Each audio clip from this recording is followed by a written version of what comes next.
台风的最新动态，山陀儿台风持续增强，逼近台湾。今天清晨，在气象署的宣布之下，发布了陆上台风警报，也预估它的暴风圈在今天下半天就有机会先碰到恒春半岛。而至于台风中心登陆的时间，预估可能会延后到星期三的早上。目前登陆点预测可能会在屏东到高雄一带。那么有气象粉丝专业表示，山陀儿台风预计抵达台湾西南方的时候，还有机会挑战强台。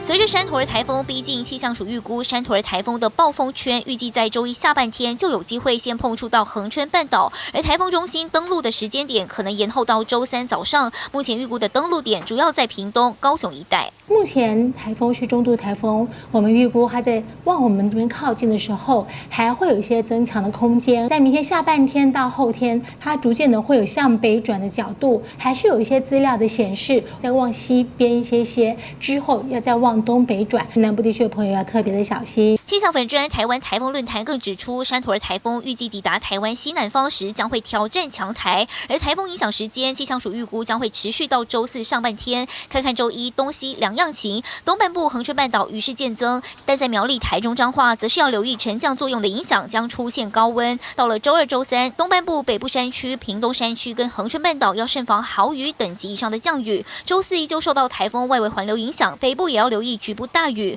另外有气象粉专用事实说台风，列出未来可能放台风假的县市，部分地区有机会连放3天。它进来的那个位置就是高雄、屏东，基本上就是没有受到任何山脉地形的这个阻挡，风雨的状况应该是会非常的大。那中部北部这边的话，就要等到台风中心过山，到了花莲到宜兰的外海这一段的时候，感受才会比较明显。而前气象局局长郑明典也发现，周一上午有不少地区已经出现6到7级的阵风，他直呼在台北盆地内其实很少起风，因此这已经是相当有感，也提醒民众室外活动小心掉落物。这里是林行台北采访报道。